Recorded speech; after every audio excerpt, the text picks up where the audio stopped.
And I will tell you, that's the sad part for me, as I cannot imagine going home alone and having to go through everything I went through by myself. And there's many, many people. Think about the single people. Think about the people, that are not married. They maybe don't have a lot of family nearby, and they do this by themselves. That's where I hope that In the Pink helps them in some way to know that they have someone where, if they want to discuss something, they can pick up the phone and call us and ask us questions if they feel the need to, or come in. This is the Changeup. I'm Keith Hernandez. October is Breast Cancer Awareness Month, and this year it hit home for me. In late August, my mother was diagnosed with stage 2 breast cancer and is currently battling through treatment. This episode, I'm honored to have Jeri Millard, founder of In the Pink, a boutique for women living with cancer. Jeri is a 2-type cancer survivor who experienced firsthand the indignities cancer can bring to a woman. So she built a nonprofit store where women can get the necessary goods and services while offering a safe space and support group. Okay, and I'm excited about today's guest, Jeri Millard. Welcome to the program. Hi, thanks for having me. Yeah, so we connected, and a lot of my listeners know this and friends know this. My mother was diagnosed with breast cancer late August, which is, for many families, a shock and a really difficult thing to get through. And as we were navigating all the different ways that we can help her, not only with, recovery and figuring out all the medications and learning all those different things, there's all these other different things that that you got to think about. And we happened upon In the Pink. So thank you so much for joining. I'd love for you to talk a little bit about your company, the origin of it, and what you do for breast cancer patients and cancer patients of all different stripes. Well, I am a 2-time cancer survivor. I had 2 different primary cancers. And so, unfortunately, I had to go everywhere when I needed things. I had to go, over here for a wig and over here for something else. And I thought, why couldn't we do this all in one place? And so I opened my original location in Jacksonville Beach in June of 2009. And we have everything under one roof. So we have wigs, hats, scarves, mastectomy products, lymphedema and compression garments, because anyone who's had cancer is at risk for lymphedema. We also have radiation skincare, and we do all of the post-surgical kinds of garments so that when people are getting ready to have surgery, they come in and see us beforehand, and we get them fitted for the appropriate garments that they'll go home in. The nonprofit piece of it is we are actually a medical facility. We're a small part of what's called durable medical. Most people think of durable medical as wheelchairs, arms, legs, those kinds of things. We just do breast health care under the durable medical piece. Okay. And so a lot of these things are covered by insurance. If someone comes in and they are uninsured or they are underinsured, meaning they have very, very high deductibles, and there's a lot of people like that today, or if they are Medicaid eligible, then they are provided the items they need for free. And so wow. It's the people with insurance and whatever revenues generated from that paying for the people who don't have insurance or need the help. That's how it works. That's phenomenal. And most people, when they're going through cancer and they recognize that there are not facilities like this, tend to just look at that and go, well, that's unfortunate and that's frustrating. And I wish there was something like this. What propelled you to take that next step and say, yes, this is frustrating, but it's something that we need? Yeah, that's a good question. I've owned several small businesses, so I think I have that entrepreneurial mindset. Okay. I also thought in this particular instance that it really was a shame that there wasn't some place, because there's no reason why all of that couldn't be done in one setting. Absolutely. When you're already feeling ill, which you do when you're in chemotherapy or all the things that go with cancer treatment, you don't feel like going out in public a lot. You're just exhausted, and the treatment, you never know when you wake up that day, are you going to be sick at your stomach or not? And so it's hard to make plans. And I just thought we needed to do this. Someone needed to do this. And when I applied to become a nonprofit through the IRS, they told me it couldn't be done. Okay. So that became a challenge. But Yeah, nothing like being told no by the IRS. What was the rationale for that? because there's a storefront. Oh, okay. So they said, a nonprofit, they couldn't wrap their head around the fact that, but I wasn't going to keep the money that I made. And so I was going to give it back to my community. Do you know what I Yeah. mean? In some Yeah. way.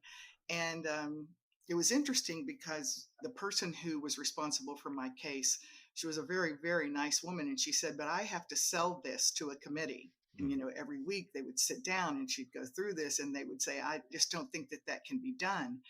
And I finally said to her, after 9 months of going back and forth, I said, the Boy Scouts sell popcorn Mhm. and that pays for scouts to go to camp and for whatever help they need. The Girl Scouts sell cookies and they have big buildings all over the United States. Yeah. And so the fact that I have a building that I do this in, I don't see why that makes a difference.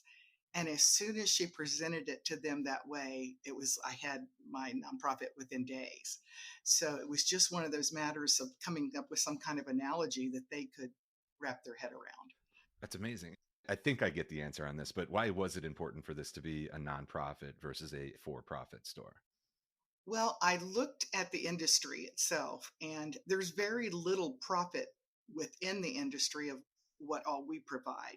Certainly, if we were providing more of those durable medical kinds of things, those people, of course, can do it as a nonprofit. But I looked at it both ways and thought, well, I knew that we came up with a budget and I knew kind of what I would need to raise every year, how much money I would need to raise to keep my doors open. And that magical number is $100,000. So, in the big scheme of things, as far as nonprofits go, that's a very small amount Mhm. compared to most nonprofits because I have that income being generated of things that we're basically selling, whether it's an insurance sale or someone comes in and buys a hat or a scarf, something that's not covered by insurance. Gotcha. And so, what are some of the ways that you are raising money? Because you are now part of the community, the Jacksonville community. People will see your brand out there in other ways, correct? Right, right. Well, I have over 12,000 clients in Jacksonville. Wow. We also have a location in Sarasota. And so when I raise money in Jacksonville, it stays in Jacksonville. When I raise it in Sarasota, it stays in Sarasota for that community. But what we've done in the past is we've had all kinds of festivals, all kinds of events, whether it's a golf event, whether it's a charitable event such as a chili cook-off. It's a lot of times it's someone else holding an event for Okay. us. And sometimes it's us putting it on. My husband and I also started dragon boating, which Oh, is, cool. yeah, we started that in Jacksonville. And the reason for that is that there are dragon boaters that are breast cancer survivors all over the world on teams. And so I had tried to have support groups at In the Pink, and I quickly found that maybe I wasn't as good a facilitator as I could have been, because if you had one negative soul within the group, it was no longer a support group.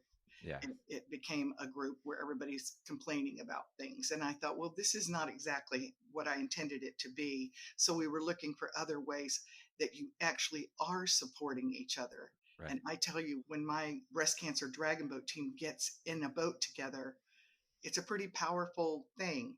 We talk about things, you feel good because you're out in the environment, you're on the water, paddling, you're having fun. And then in between and off the boat, of course, we do a lot of things together and we've become like a family. And so we can share information with each other that only maybe a breast cancer survivor would understand. Yeah. And so we're able to support each other in that way. So, what is a dragon boat exactly? It is a 42-foot long canoe Okay. that has 10 seats in it. And you sit side by side. There's 20 people, so there's two in each seat. So just think about a canoe and think about it with more than one or two seats in it. Okay. So it's 20 people. And so you're either paddling left or paddling right. And we paddle forward. So Okay. we're not like the people that crew. We're not paddling That go backwards. backwards. Okay. Yeah, because we're actually paddling, whereas they're pulling this way. We're actually physically paddling, putting it in the, and you do it in sync. You have a steers person on the back of the boat, and you have a drummer on the front of the boat. Oh, And cool. so we held the Dragon Boat Festival in Jacksonville for 5 years. And that was a major fundraiser for In the Pink every year. But then they tore down both of our locations and where we were having them. And so Oh no. they were Yeah. downtown. Yeah. They're doing a lot of work downtown Jacksonville right now, trying to. Yeah. Well, the landing is where we started. And then Yeah. a hurricane came along and kind of wiped out those docks. So they decided, they weren't going to rebuild the docks. So then we moved it down to Metro Park. Well, That's also good. so I'm like, okay, where can I go next? But anyway, but it is it was our biggest fundraiser, certainly each year. I think I read something that you were also doing golf as well, teaching women golf, or getting a golf group together. Mm-hmm. It was called Pink Links. And they know that golf is good for stretching your muscles and using your upper body and, getting everything back to working like it's supposed to. And we had a program out at the Players Championship that the PGA sponsored. And we would have 12 breast cancer survivors learning to golf every 6 weeks. And it was just a program that rotated through. They're not doing it any longer. I think the people that were doing it left, how people move but it was a great program and it was really enjoyable. Amazing. And you mentioned this number earlier. You have 12,000 clients, which, congratulations on helping that many people, but that is a lot of people that are going through cancer. What have you seen over the years in terms of cancer patients, their awareness, their understanding, and kind of the amount of people that are now being diagnosed with cancer? Well, one of the things that I've noticed over the 12 years that we've been open, and certainly in the 21 years since I had breast cancer, is the treatment has changed dramatically. Whereas back when I had breast cancer 21 years ago, you had to make your decisions very, very quickly. Yeah. What were you going to do? Were you going to have a mastectomy? Were you going to have a lumpectomy? Were you going to have radiation and chemo? And those were decisions that you really weren't given a lot of time to think through. And you didn't really have all the information maybe that you needed to make a really good decision for you. And today they move such more slowly through it, meaning, and I don't mean that they're putting things off. I mean, they may start chemotherapy before you have to make any of those decisions, just to try to reduce the size of the tumor so that they can save the breast, perhaps, or, save part of it. Whereas, back when I was doing it, it was, the doctor would say, this is what you're going to do. You're going to do this, this, this, and that. And me being who I am and being, well, it is my body. And I kind of, put my hand up and said, wait, I may not want to do that. And so I had 3 different opinions before I went into treatment itself. I knew I wanted to have both breasts removed. That was not an issue. I had a mass the size of a golf ball. It was a very slow growing cancer. So I didn't want to do this again every 15 years. I had a different primary cancer 15 years before that. And so I felt good about that part of my treatment, but it was, reconstruction or not, whatever you decide to do. And then they were telling me I had to have, chemo and radiation. And I just couldn't wrap my head around why I needed both if I was having my breasts removed. Yeah. And so I was stage 3. So it had escaped into one lymph node. And I said, show me. I went to these doctors and said, show me the statistics if I have chemotherapy and radiation versus if I just have chemotherapy with the mastectomies. And it was minuscule, the difference. Yeah. And wow. Yeah. And I was a left side tumor, and so that's where your heart and your lungs and everything are. And, back then it was different. Again, we didn't have all of the sophisticated procedures that they can do today. And they actually looked at me and said, well, we know we'll hit your heart or your lungs or maybe both. And I kind of put my hand up and went, I kind of like my heart and I kind of like my lungs. So I think I'll skip that. And I did. And again, my decision. And, I never looked back. So How did you have the wherewithal for that, right? Like I think so many people, and myself included with my mother, where heads are spinning and there's so much information and it's all coming at you so fast with different opinions and different things. What did you have a support group that you worked with to kind of better understand that in terms of family or friends, or was this you just kind of jotting everything down and trying to figure out what was best for you? I didn't have a big support group at the time. I was diagnosed the day my husband was retiring from the military at Pearl Oh my Harbor. gosh. So, Oh wow. yeah. So I was pretty numb, but I did begin to do, my due diligence and doing some research and figuring out things. I don't know. I've always kind of been that personality that went out there and tried to gather as much information as I could before I made a decision. And I just thought this was a really big decision. And we were leaving Hawaii and moving to San Diego. Oh man. And so I had to hand carry my path slides on the plane with us because I Jeez. was having treatment, and whatever was being done to me was being done at the other end. Oh man. Yeah. And so it was a long 30 days. I was diagnosed on September 11th. So that's a day that, none of us will ever forget. Yeah. And 30 days later, on October 11th, was when I had my surgeries and started treatment. So Wow. Thank you for sharing all of that. What advice would you give somebody, especially the second and third opinions? That's something when I've talked to folks that they just haven't gone for, right? They go, well, this is my primary, or this is the place that I'm closest to, and that's what I'm going to do. What advice would you give people who are kind of reticent to go for that second and third opinion? you know, doctors respect the fact that you will go and get a second opinion. I think that as women, we've been told, I don't know, our whole lives, it's kind of like, you don't talk back. Yeah. But I think that this new generation, and certainly, I'm not in that generation, but I think I was raised that if you question something, you stood up and asked the question, that the only dumb question was the one you didn't ask. Yeah. And so it just, I don't know, I felt very, very strongly that I needed more information before I, made the choices. And I'm glad I did. My husband was always with me. He took notes, and that's a good thing. I would strongly suggest that to people, to have someone with you that can take notes, because like you mentioned, there's so much information coming at you, and you Mhm. need to be able to reflect and look at those notes and make sense of what you heard. That first time that you're told you have cancer, you don't hear anything past the words cancer. Right. You're in a Yeah. fog from that moment on, and it's really helpful to have someone there.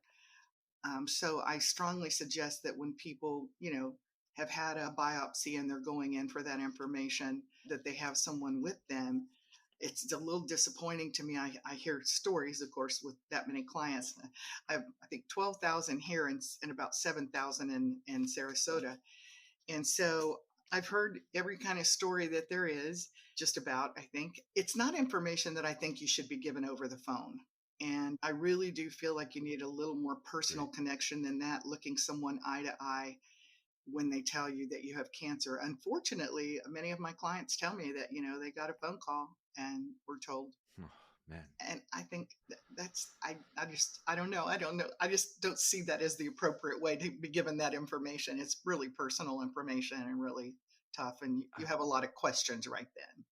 Yeah, and life changing, and exactly, so many different questions that'll come, but your heart starts Ugh. skipping a little bit. You just kind of get into a cloud there. It's so tough. And what's interesting that I've seen is a lot of times, as I'm now getting older in age, it was seen as an older person's disease. And what I've found is I have a former colleague that was 30 years old and she was diagnosed with breast cancer. I've had friends in their late 20s, early 30s. What advice would you give younger folks who, have seen it with parents or grandparents, but might not recognize that it's a danger that they should look out for, or something that they should start to kind of recognize might be some part of their life? Probably for young people, I would strongly suggest that women be real aware of their bodies. And your body does talk to you and tell you, something's not quite right. Go in, and if you have any history, and only about 10 or 15% of us that get it was their family history. So, Yeah. but if there is a family history, I would strongly suggest that they go in for a baseline mammogram, when they're 25-ish. That's what my nieces did. And I don't have any daughters, but I do have nieces. All I have is boys. But again, breast cancer can happen in men. A lot of people don't understand that breast cancer and prostate cancer are very, very connected. The gene is very, very connected. So my sons would have been at a higher risk, for having prostate cancer. And so go in for your annual checkups from the time you're 20, 21 on. Share with your doctor everything. I think one of the things that women feel when they're young is they're too embarrassed to speak to a physician, especially a male physician, about anything real personal. And that physician can only help you if they know. Absolutely. So don't be embarrassed. The doctor's not, believe me. Go in for your annual physicals. That's where both of my cancers were found, at annual Really? physicals. Wow. Yes. And, had I not gone, I may not be alive. Wow. And you think, oh, I can skip that this year. Maybe not. Right. Yeah. I'm Yeah. feeling Yeah. fine. Well, I Let's just felt go. fine too.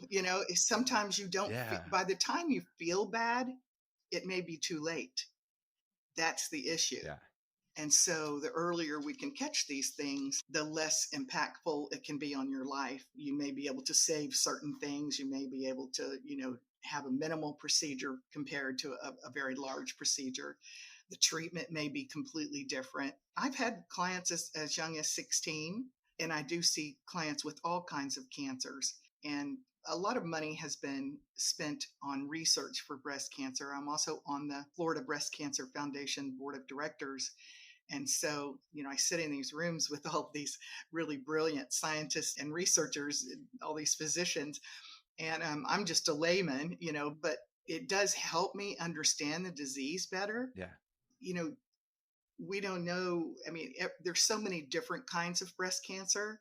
What your mother has may be completely different than what I had, which would be different than my neighbors had.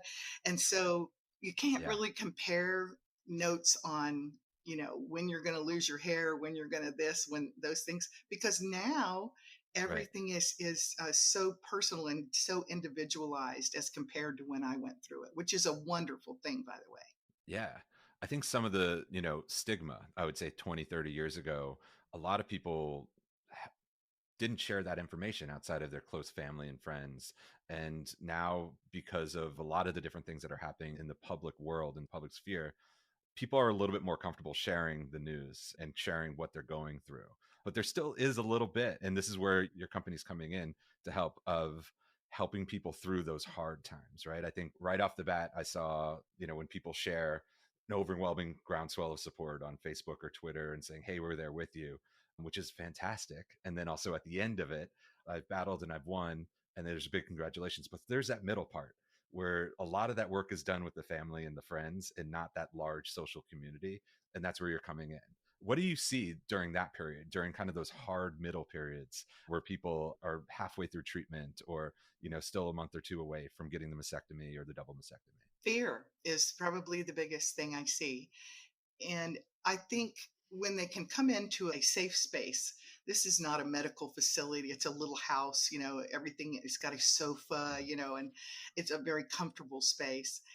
And I think when they come in, they are almost at ease because they don't feel like they're in this medical, environment that's cold and non-caring. And I'm not saying hospitals are non-caring, but this feels like you're at home. They're sterile. This feels like you're at home.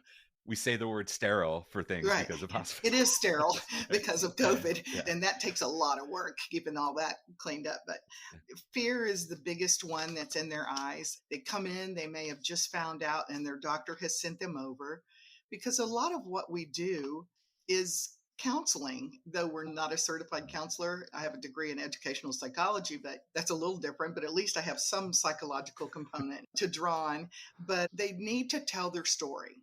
They need a safe place to go to unload, to cry, to say, is this normal for me to feel this way? Because that is everybody's fear, is, am I supposed to feel like this?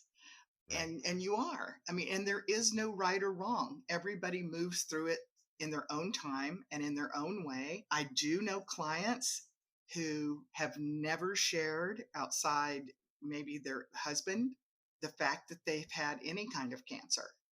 And, you know, everybody has to do it their way. Could I have done it that way? No, because I needed to talk it out. I needed that support. But Yeah. some people don't need that amount of support. Maybe they can go within themselves and make peace with those kinds of things. That's respect for, that everybody's going to do it differently. And the fact that the fear is there.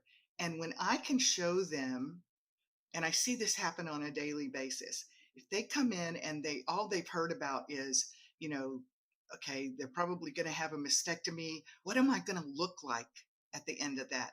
And when I can walk them through Right. the process and show them, here's the first thing you're going to need, and then here's the next thing you're going to need. And if you choose not to have reconstruction, here is what a breast prosthesis looks like and feels like, and they can hold it in their hand. And if they have their husband with them, I mean, I hand it to the husband too and say, look, this feels real. It's soft. So when someone hugs you, there's no difference nobody's going to know. And when they see all those things, it's almost like you can see them just like, oh, now I understand. We don't have that vocabulary built into us until we have to have that vocabulary. Right. I didn't even know what chemotherapy was until I had it. Nobody ever explained it to me, which is wrong. Yep. But they just assume you know. Yeah, and I think the way that cancer and chemo gets portrayed in movies and television is so different than what's actually happening at the cancer treatment centers, right? So I think there's that also disconnect where we grew up in a world where we see these people who are, lying in bed and struggling, and it's very quiet and dark. And I joked with my mom, it felt like a Delta lounge. And not like, some people were in suits and some people were talking fantasy football with their buddies, and some people were really struggling. But it was just a completely different environment than what I was expecting to see when I walked in there. So yeah, I'm learning as well on every step, all the different things that are happening there. I still learn every day. So there's always something to learn because it's continually evolving. The cancer world is evolving quickly. And like I told you, the change has been drastic since it became my world. But if we can take someone and a family, and many people come in with their family members, and I strongly suggest that to people that, when you go somewhere, take someone as a backup, take someone that can not only hear and maybe perceive things differently than you did, but that you have to lean on. I like the fact that, like you said, you could go to chemotherapy with your mom, and that's wonderful. And not everybody has that. And I will tell you, that's the sad part for me, is I cannot imagine going home alone and having to go through everything I went through by myself. And there's many, many people. Think about the single people. Think about the people, that are not married. They maybe don't have a lot of family nearby, and they do this by themselves. That's where I hope that In the Pink helps them in some way to know that they have someone where, if they want to discuss something, they can pick up the phone and call us and ask us questions if they feel the need to, or come in. Everybody's in a different situation, and you can't just think that just because someone has cancer that they understand everything that's happening to them. And no. Yeah. We're learning it all as we go. And we're social creatures too, right? Like we want to have that connection and compassion with others. And so I love that you're bringing that to the forefront and saying, hey, we're not just a store. We're somebody that you can lean on and learn from. So what were you doing before In the Pink? Well, actually, I'm still doing it as You're well. Still doing it. Okay. I started out as a speech pathologist, and then I became what's called an educational diagnostician, like a school psychologist. So I test children and adults to determine, if they have autism or a learning disability or dyslexia or giftedness or whatever it is. And I've been doing that since 1985, but I've been in private practice since 1997. And so I still do that. I do that in the morning before I go to my big job. Oh, wow. So I usually test between 8 and 12. I'm finished by noon, and then I go to In the Pink. And certainly it's not every day of the week. But yeah, so I still do it. It was my original passion. I still love it. It's what I was trained to do. This was one of those things that, and I'm not gonna kid you. In the Pink is my mission. Yeah. Okay. I don't see it as a job. I love to go there. People will have to drag me out. People keep asking me, when are you going to retire? I'm like, I'm not going to retire. What are you kidding? Right on. Retiring's for old people. Oh, yeah, I am old. I forgot. That's a mission. When you find something that is your mission in life, you're going to do it forever. You're going to do it as long as you possibly can. And I live and Absolutely. breathe in the Pink, as my husband does, as my family does. It's just, it's not a job. Yeah, I do coaching with other people who are starting companies. And the number one thing I say is, what's giving you energy in the day? Write it down, take note of it. And I could tell in the Pink is providing you energy every single day Mhm. and providing your family that energy. I used to go, I had an injury and had a lot of issues and still have some of those issues. And for pain management, I was going to acupuncture. And the gentleman that I was going to for acupuncture said to me one day, when you start to talk about in the Pink, you get this big blue aura around you. And I said to him, is that good? He said, yes, that's very good. But he said, you can just see you light up and the passion that you feel about it. And, so I agree with you. When you find something that really lights you up, and you know what? I think that those things come along in life and we kind of push them aside Yeah, thinking, oh, that's a great idea, and you go on in your world. Well, what about it's a great idea? Maybe I should think more on that, because again, I think that in the world, this chaotic world we're in right now, a lot of us can answer some of these social things. We can take care of things in a different way, for absolutely. instance. And I think if you're thinking out of the box, and I think a lot of people do think out of the box and have some great ideas, they're just ideas they never act on. Absolutely. Yeah. Hmm. And what's I'm excited about is through this podcast and through conversations with others, Hmm. this COVID period, as tough as it's been, it's really getting people to rethink what work is and what they should be doing and where they're finding their passion. So, if there's that glimmer of hope out of all of this, it's that people are thinking about how they can give back to their community and how they can give back to the people that they love and do something different. So, what brought you to Jacksonville? I'm going to guess, was it the military that brought you there or? Well, yes, Okay. originally, this is the first place my husband and I lived after we got married. Ah, okay. And we had both been married before. And we moved here, and it was his first duty station, you know, once we were married. And we always liked it. Jacksonville's a very, I think it's a hidden gem. Yeah. I really do. It's one of the fastest growing cities in the United States now. But shh, we don't want to tell people. Yeah, no, no. But I mean, the cost of living is right. The people are so nice, and I've lived in so many places. And so we had always planned to come back here. And when he retired from the Navy, he was a Navy pilot. And when he retired from the Navy in Hawaii, we went to San Diego, and he was working for a company there. But both not bad places as well. Hawaii and San Diego. Those are not nothing to Yeah, Hawaii frown upon. was wonderful, actually. Hawaii was pretty wonderful. It was always the place we wanted to come back to because we were comfortable here and our children were young here, and so it was fun. And then when I got breast cancer, I was not real happy with the disconnected treatment I was getting out in California. And so I flew here and met with a physician that she's kind of was the guru of, breast cancer. And she said, you're right. You don't have to stay in that treatment. We could do X, X, and X. Oh I wow. went back to San Diego and told my husband, okay, I'm going to Jacksonville. You can come with me or not, basically. And he worked as a one man show here for many, many years. Again, one of those things that you learn that you can do things from far away. Yeah. As people have found out, you don't have to be sitting in an office every day. In fact, he thought he got a lot more work done not working in an office every day Right. because you don't have the interruptions. And so it was always the place we wanted to come back to. And the one thing about Jacksonville, well, there's a lot of good things about Jacksonville, but I think one of the most important things about Jacksonville is it's a medical mecca. Yeah. We don't have to leave town when we get sick. Yeah. There is every kind of treatment available here. There's so much great research going on. We have all the big names in cancer treatment, heart treatment. It's really, many people don't know that. Yeah. And it is, there's a reason I'm here.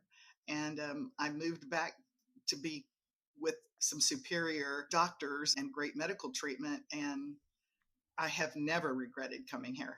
We love it here. So, Well, I thank you for coming back too, because we're oh, going to be using your services soon. And same thing, I was, again, the ignorance that I had pre-diagnosis was I didn't know all of these facilities these great facilities that were in Jacksonville. And there's a cancer treatment center 5 minutes away from my mother. And mhm. the ease of access to the help has been phenomenal there, where we had even thought about bringing up to New York. And I was like, wait, I'm upstate New York. I'm not in the city, and 45 minutes away from a hospital.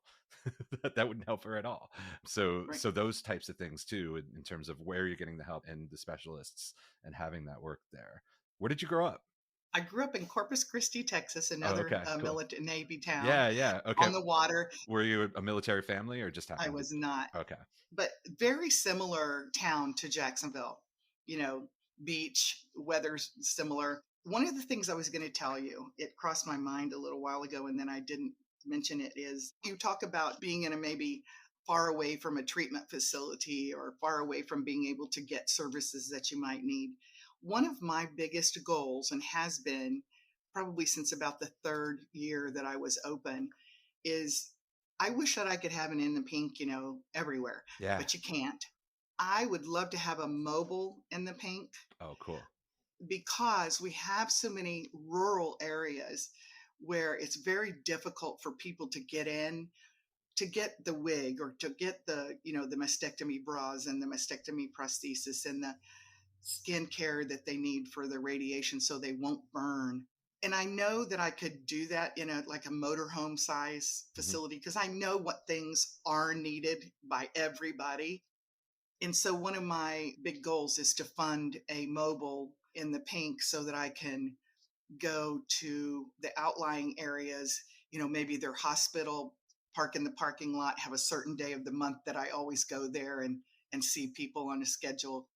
I know that it's very needed, and I have a lot of people who have asked me, when are you going to open one in my town? Yeah. Well, I can't do that, but I could do a mobile unit, and I really, really think that we would be able to reach a lot of people who maybe we can't reach right now.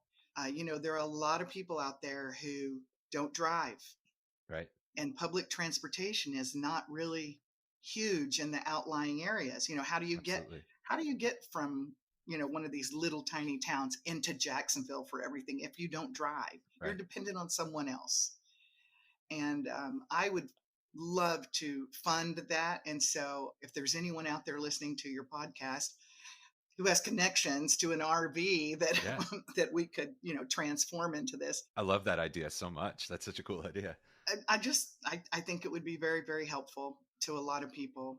And you know Jacksonville's a big city, Yeah. spread out, and not everybody can get on a bus. Can you imagine your mother? I mean, I don't know, I'm hoping that she's not feeling too ill with her chemo. They've come a long way with that, but a lot of times you're not feeling very well while you're in chemo. Can Yeah, you imagine definitely. having to get on 4 or 5 different buses to get to In the Pink? I It's beyond me. Man, yeah. It scares me that I know there are people that have to do that, and They do. and They do it all the time. and they do it quietly, and other people around them might not recognize what they're going through, why they're slow or why they're feeling that way. And Right. it pains me. Yeah. You have now 3 stores, is that correct? There's 2 in Jacksonville and 1 in I Sarasota. had to in Jacksonville. I Okay. closed one of them right before the pandemic hit. Okay. Yeah, we just couldn't carry the load of 2 locations anymore. Yeah. Everything, the price of everything was going up. rent, having a lease, insurance. And so we had to look at everything and say, what's best for in the pink so that we can stay open. Yeah. So we went back to one shop here and the one in Sarasota. So usually near the end of an interview, ask folks, ideally, what does the next year look like? What would you be most proud of? It sounds like we're going to get you this mobile center, right? So let's say I, that'll be one of them. What else over the next year would you like to have happen within the pink? I don't know. I'd like for us to get back on our feet on the stable ground and start having all of our events and things like that Yeah. again. I think that not only do we rely on it financially, as well as our donors, we have a lot of people who are very gracious and give us donations every year, which we truly appreciate. And I will mention that 100% of the donations go directly to a client. Does not go to overhead. I cover my overhead with the sales of other things. When it's donations, 100% of it goes to the client. And I don't know. I would like to be able to expand our services into a mobile unit. I would like to get that funded. That's going to take a while. Mm-hmm. And I don't do anything off the cuff. So I always raise the money first. That's really the Smart. best way to do things. Because I opened in the pink on our credit cards. Okay. If Oh that my tells gosh. you anything. So you don't ever want to do that. It worked, but it took a long time to ever recoup all that. I don't know that we ever really did, but it's okay. It was a worthwhile venture. So in the next year, let's see, other than the mobile unit and getting back to having events, I hope to increase the amount of people that we serve through things like this. I don't have a huge budget for marketing. I don't have a huge budget for any of those kinds of things. Every penny I spend on something like this is money I'm taking away from a client. So maybe just getting the word out. With 12,000 clients, you would think the word was out, but there's still people. You know what? There's people that live at the beach that drive by that shop on 3rd Street every day and still say, I never knew what you did in here until I needed it. Yeah. Wow. And that's life, right? Like when you need something, you recognize it. And it's great that you're there for them. So how can people learn more about In the Pink and how could they donate? We would love for people to stop in for a tour. It'd be nice if we knew ahead of time. If they call and say, hey, could I come by? I'd really like to see what you do in there. I will tell you, people are often shocked when they see what all can take place in 1,500 square feet. And well, I lived in Brooklyn, so I I had half of that. So 1,500 square feet would be like a mansion for you. Yeah. But no, it's wonderful when people see what happens in there, male and female. I have a lot of men that have stopped in. That's how I met Jeannie Blaylock years ago when I opened, because her husband happened to be driving by and stopped. Oh, wow. And came in and said, oh, I need to tell my wife about this place. And anyway, his last name was not the same as hers. And I said, oh, does your wife have cancer? And he said, well, no, but my wife is Jeannie Blaylock. And I was like, oh, I know who that is.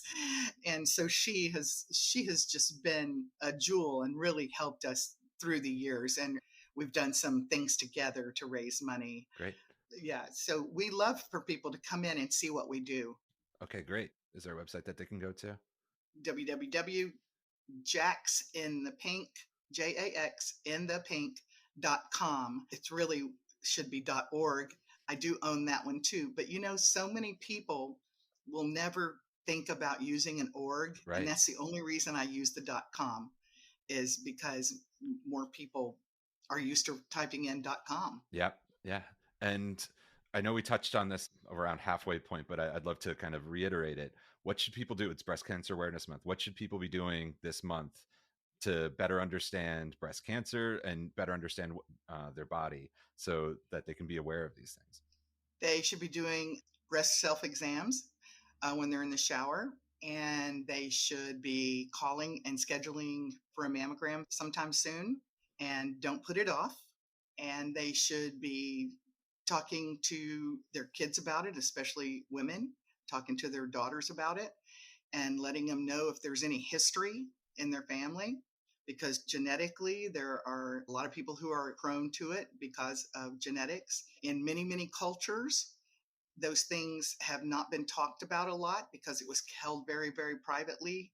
I've met a lot of women who had no idea that their grandmother had breast cancer and died of breast cancer. Wow. Because it wasn't talked about. Every culture's different. And again, it's a respect thing. We have to understand that that's the way that that culture does something, and it's just not talked about. So we're getting out there in the community and talking to people about it who may not have otherwise heard about it. So I would strongly suggest that mothers talk with their daughters about breast cancer, whether they've had it in their family or not, just to be aware.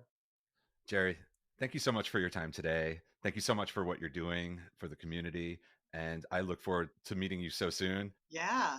Tell your mom, you guys call and make an appointment, Okay. and make sure that you say you want the appointment to be with me so I can meet you guys face to face. Fantastic. Thank you so much. Okay. Thank you. Once again, Jeri Millard, CEO of In the Pink.